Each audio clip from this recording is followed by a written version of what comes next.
For as short a verse as Mark 9:6 is, it's got some pretty interesting things in it. Ugar ede te apokrythei ekphoboi gar egenanta. For he did not know what he was saying. We'll come back to all these words. For they were terrified. Okay, let's look at a couple of these things. First of all, what's this? Will you remember in chapter 17 of BBG, we learned the word oida. It means I know or understand, and actually it's a perfect that's functioning as a present. And then the aorist is listed as eidane, which is actually a pluperfect functioning as an aorist. So eide is a third person singular aorist from oida. For he did not know what. And then apokrythei, we normally think of it as answering, don't we?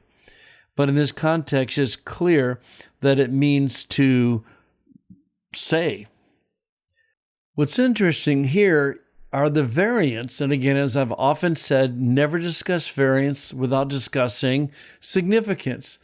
And if you look here, you can see that there's a replacement word for this in some of the manuscripts, and you'll see that it's elale. So in other words, some scribes felt the tension of having a word that basically means answered, and he says, well, Peter's just saying this, and so they switched to laleo. No significance. You can just see that the scribes are just trying to smooth things out. The other thing that's interesting is that it's egenanta. For they were terrified. And again, it's a perfectly good word, but again, if you look at the variants, you'll see that some scribes changed it to ason, for they were terrified. Again, maybe smoothing out the Greek a little, but certainly not changing the meaning at all.